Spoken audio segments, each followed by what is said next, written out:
once again to Udom. Everything we do is magic. This is a content where we simply explore what it is to do magic, to use your will to create the world that you desire. And part of that is what we'll look at today is understanding what your true desire is. How do we get there? Make sure you like us. Make sure you subscribe to get the content. And without further ado, let's get started. Early on, I had an opportunity to read a book on Hinduism, on the Vedanta specifically. Now, it's kind of interesting. I went to a Christian private school, so how a book on Hinduism wound up in the library, yeah. Maybe it's part of my chopped kitchen it is definitely part of my chopped kitchen that I set there. But one of the things that they talked about was the concept of Namaste.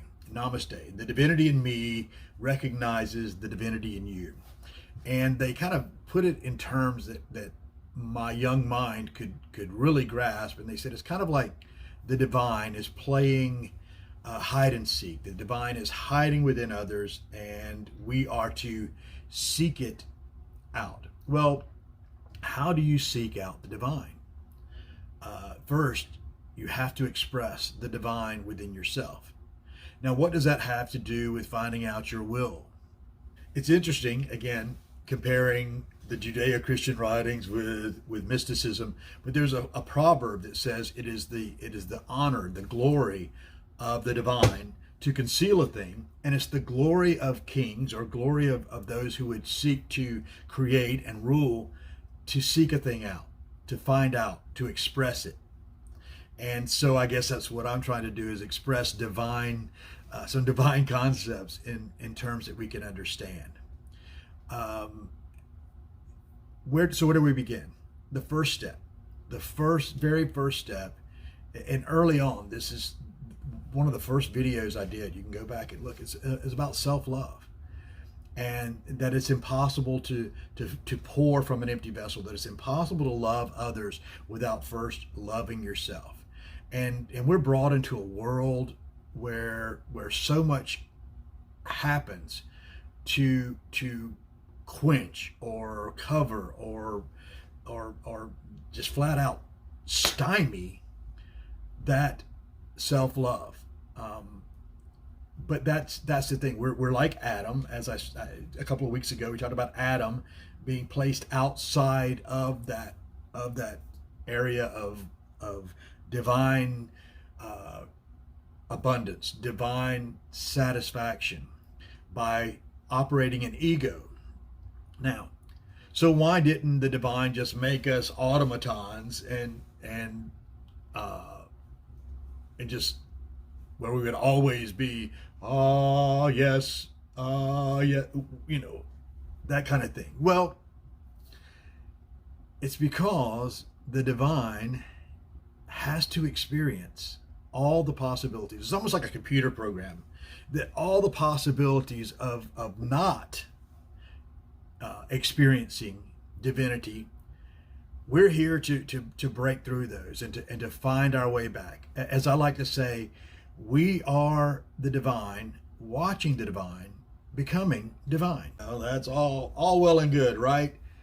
So how do I find my will? Love yourself first. The second part is the meditative state. Meditation, I can't express enough how important it is to meditate. And however it is you meditate, whether it's meditative dance, whether it's tapping, whatever you use to reach that state of not me, of where the divine is the only voice you're hearing. And part of that is that meditative exercise of whose idea is that. How many ideas spring up during that? And some of you are doing this meditation. How many of those ideas that spring up and you're so surprised, like, why in the world would I think that about myself? You're ugly. you're fat, you're a failure, you're not capable, you're a loser, you'll never amount to anything.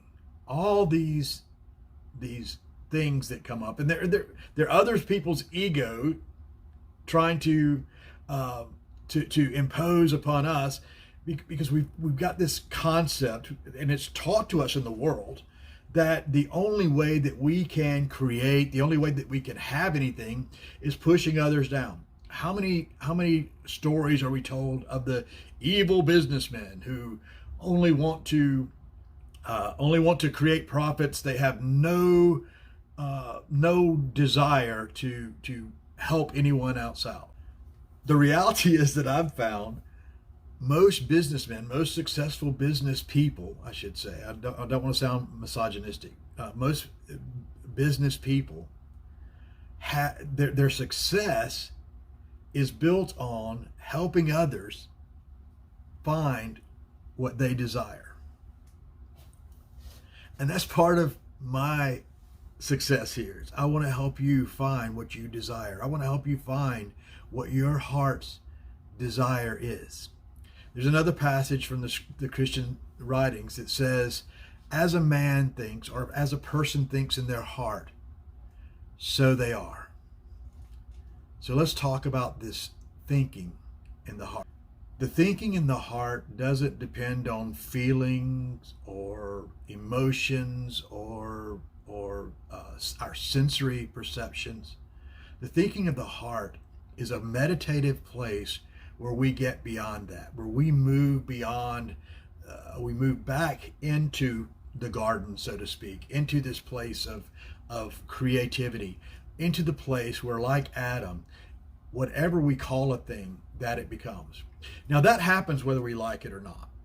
How many times have you heard someone say, I've got XYZ disease, and suddenly they have it, or you start thinking on it?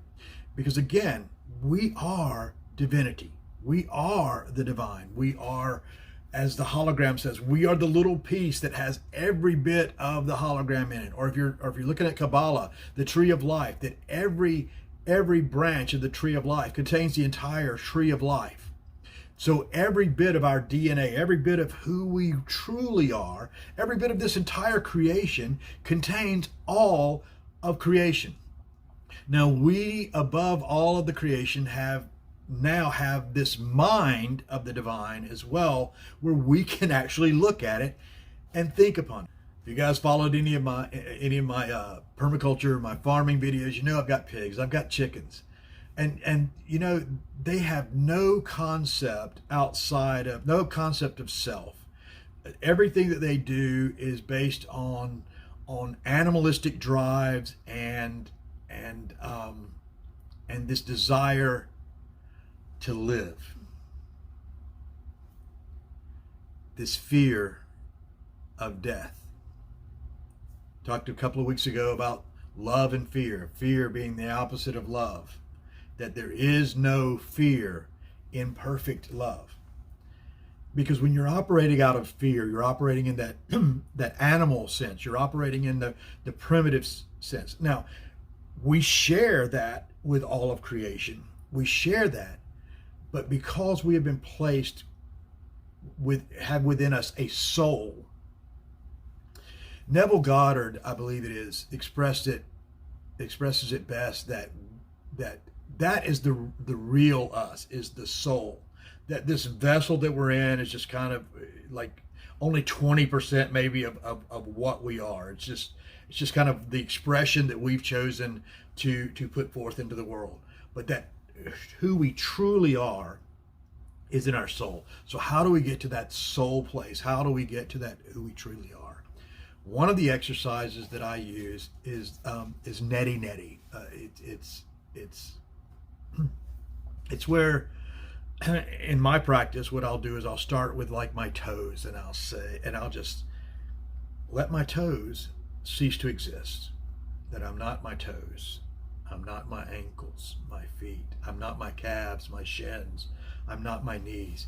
And as I sense within me each of those parts that I've used for so long to define who I am disappear. It strips away to who I truly am.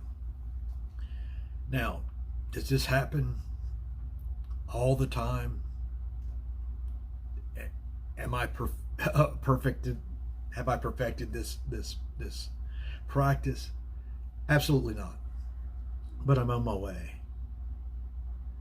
And so if you want to find out what your true will is, so that it can be expressed in this world, because you were the divine seed, you were the individuated expression that no one else can be. You are the I am. And as you release that outer coil, as you release that physicality, as you release that fear, you become filled with the true and perfect love, so that you may know the will of the divine as expressed through you, so that you may know that you are divine. Namaste.